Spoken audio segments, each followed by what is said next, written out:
There are moments in life when the veil between what we see and what is truly happening grows thin.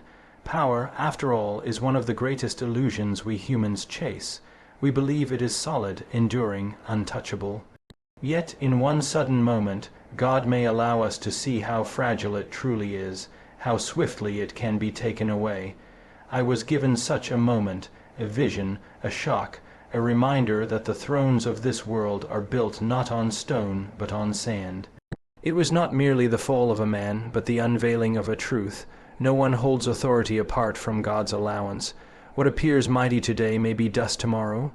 The one who seemed untouchable, the one who stood above others in pride and certainty, was shown to me as stripped of his crown, emptied of his might. And in that vision I understood, not every fall is destruction.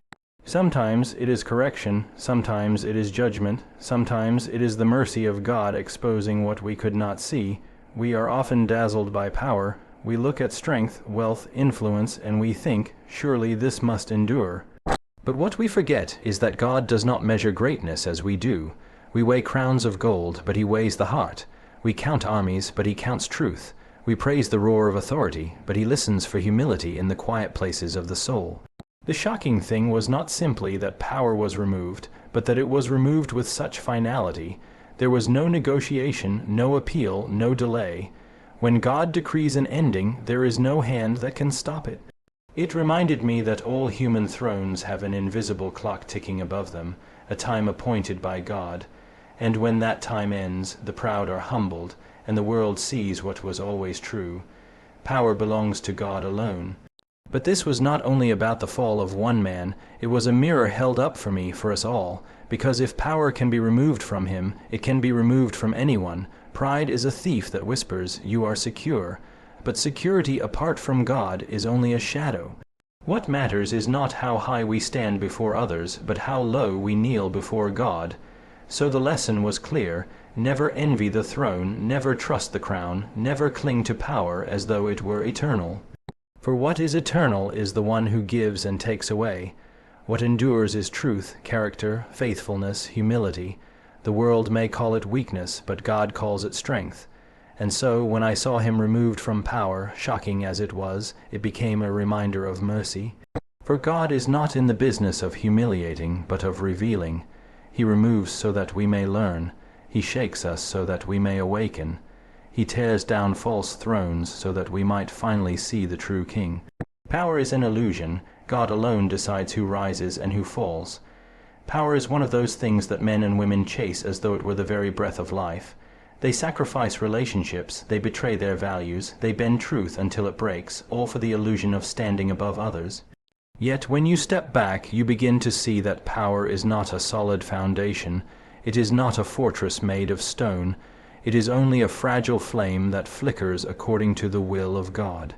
We imagine that leaders stand on their own strength, that kings and rulers remain because of their strategy, wealth, or influence. But if you look closely at history, every throne has fallen, every empire has turned to dust, and every so-called untouchable figure has been replaced. The shocking truth is that it is not men who truly rule. It is God who allows them to rise for a season, and it is God who brings them down when their time has ended. The illusion of power is like mist on a mourning field. From a distance it looks thick, strong, impenetrable. People see it and marvel at its shine. They bow, they follow, they worship those who seem to possess it. But as the sun rises, the mist disappears, and you realize it was never as substantial as it appeared. Power is borrowed, not owned. Authority is permitted, not seized. Those who think they have secured it by their own hand are like children grasping smoke, convinced they hold something, when in truth it slips away between their fingers. God alone holds the keys of rise and fall. He raises leaders for purposes we cannot fully see, sometimes to protect, sometimes to guide, sometimes even to expose the consequences of pride or injustice. And just as swiftly he can remove them, revealing to the watching world that no crown sits securely without his hand beneath it. This is why the sight of someone being removed from power shakes us so deeply. It is not only the fall of a person, it is the crumbling of an illusion we trusted. We are reminded that the foundations we thought were unshakable are in fact trembling beneath the weight of eternity. We realize that what seemed permanent was temporary, and what seemed unchangeable was always subject to the will of God. It humbles us, because if power can vanish from their hands, it can vanish from ours. It reminds us that we are never as secure as we imagine when our security rests on status, wealth, or influence. Only in God is there permanence. Only in Him is there a power that cannot be overturned. Those who truly understand this truth live differently. They are not dazzled by titles or crowns. They are not deceived by outward displays of strength. They see beyond the illusion and anchor themselves in what endures. They know that kingdoms may rise and fall, but the throne of heaven is never shaken. And so they do not envy those who seem powerful today, nor do they despair when power is stripped away tomorrow. They live with the quiet confidence that all authority is in God's hands, and nothing escapes His decree. That is why power, in the end, is nothing more than an illusion without Him, and why no one stands unless He wills it. Human thrones are built on sand, but God's judgment stands on stone. Human thrones are built on sand, and no matter how strong they appear, time and truth will always reveal their weakness. The structures of power that people create for themselves are often grand and impressive, reaching into the sky like towering monuments, but beneath the surface they are fragile, unable to withstand the tides that God allows to come. Sand shifts, sand crumbles, sand cannot hold weight forever. In the same way, kingdoms, corporations, governments, and even personal empires built on pride or ambition cannot endure. They may glitter for a season, they may intimidate with their size, but when the waves of God's will crash against them, they scatter as though they were nothing at all. God's judgment, by contrast, stands on stone. Unlike human achievements that sway and collapse, His decrees are immovable. His truth is not something that can be revised by time or overturned by majority vote. What He declares remains, unaltered by shifting opinion or worldly power. A man may sit on a throne and declare himself invincible, but the stone of God's judgment waits, silent and patient, until the moment arrives when all illusions are stripped away. Then the throne built on sand is swept into the sea, and what remains is what was always solid, the justice and sovereignty of God. This contrast is what makes the removal of power so sobering to witness. To the human eye, it appears sudden, almost unfair. One moment, the throne is occupied, the crown is secure, and the voice of authority echoes loudly across the world. The next moment, silence, emptiness, the fall of one who seemed immovable. But when seen through the lens of eternity, it is not sudden at all. It is the inevitable collapse of sand meeting the force of stone. It is the reminder that no matter how carefully people build their empires, if the foundation is not God's truth, then everything they build will sink into ruin. There is also a hidden mercy in this truth. If all human thrones are sand, then we are not meant to cling to them. We are not meant to stake our hope, our identity, or our future on them. If they crumble, we do not have to crumble with them. We are meant to build our lives on something firmer, something unshakable. The sand of human power invites disappointment, but the stone of God's judgment invites trust. We are reminded that while people rise and fall, while leaders come and go, while nations grow strong and then fade into dust, there is one throne that has never shifted and never will. And so, when God allows us to see power removed, it is not simply to humble the one who falls, but also to awaken those who watch. It is a warning not to be deceived by the glittering castles of sand, and not to forget that the waves are always coming. It is a call to remember that what stands in the end is not what dazzled us for a season, but what was rooted in stone all along. Those who understand this truth live with a different vision. They do not chase after fragile crowns, nor do they tremble when the sandcastles of the world collapse.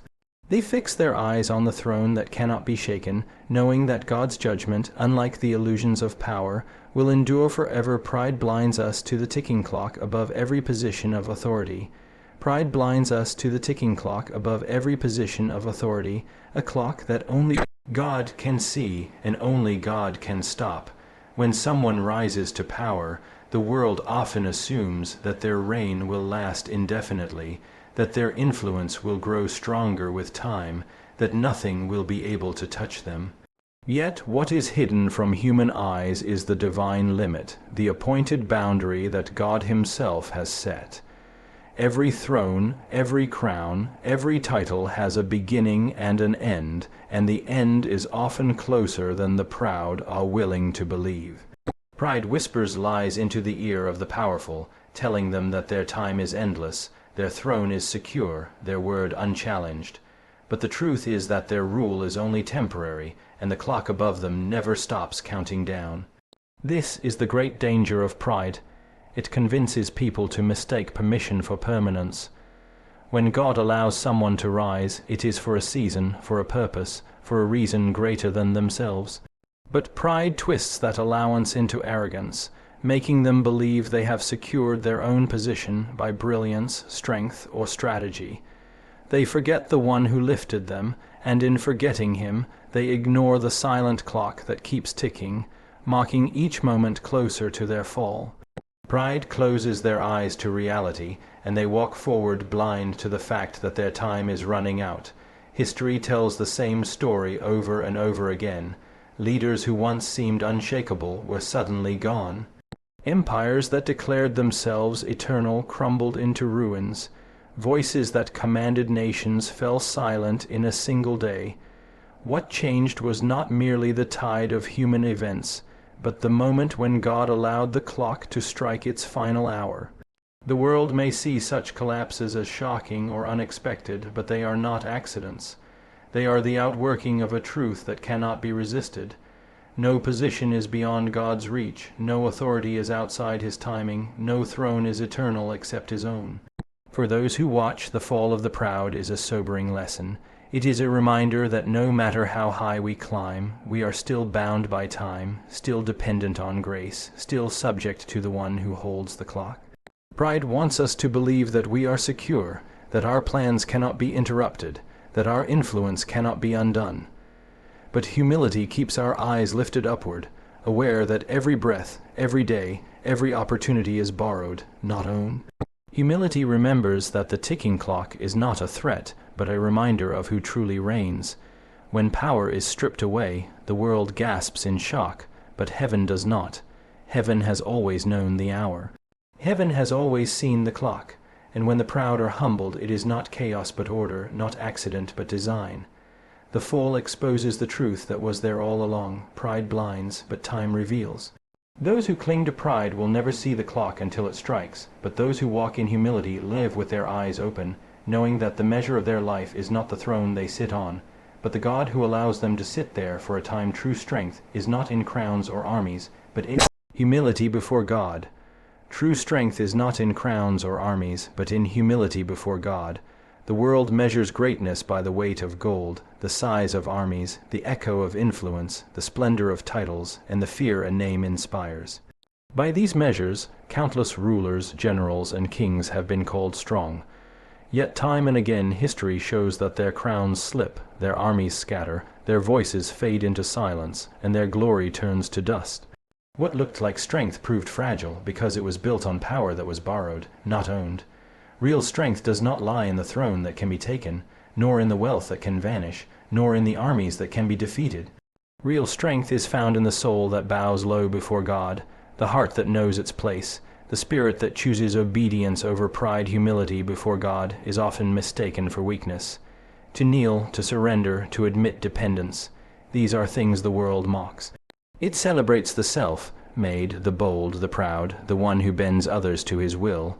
But when storms come, when life tests the foundation, pride crumbles quickly. The humble, however, endure. They endure because their strength is not their own, it is anchored in God.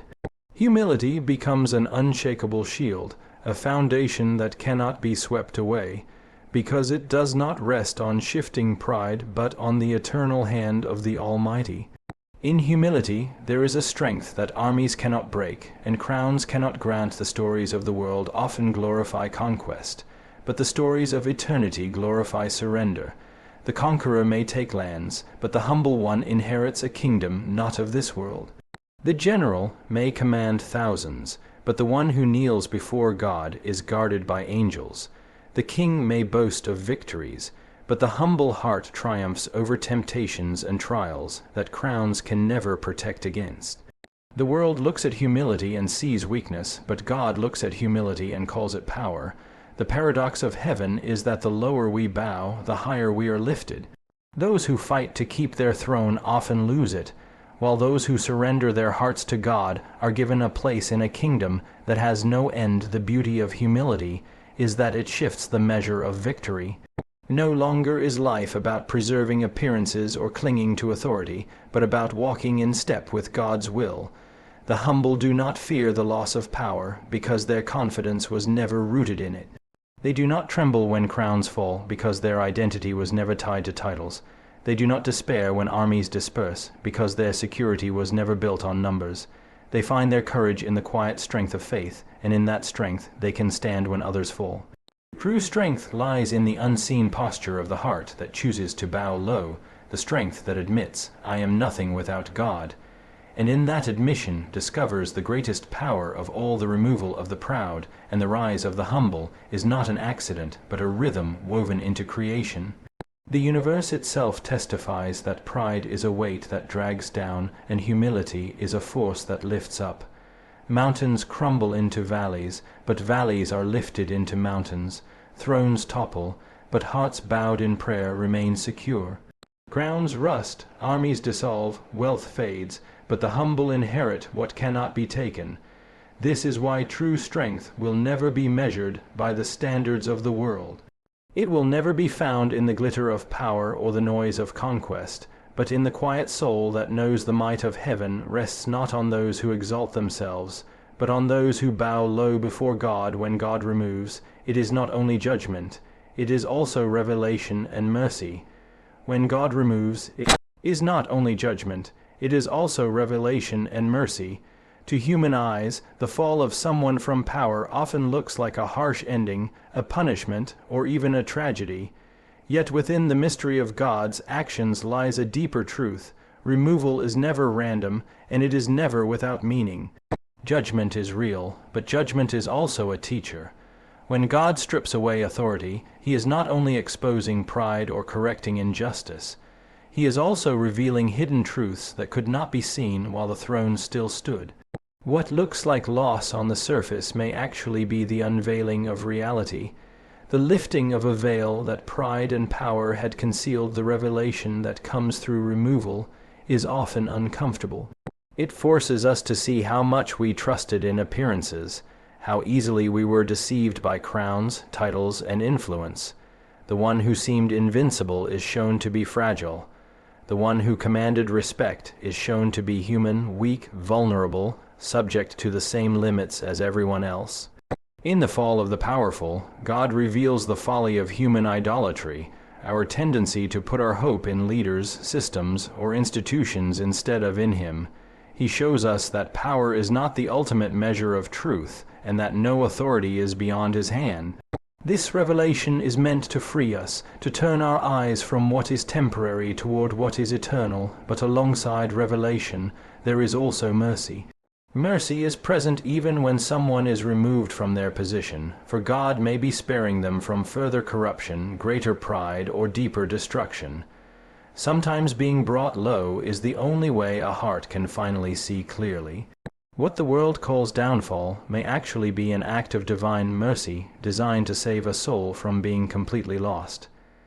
Even for those who have abused their power, removal can be an invitation to repentance, a moment of truth where pride is shattered and the possibility of humility begins.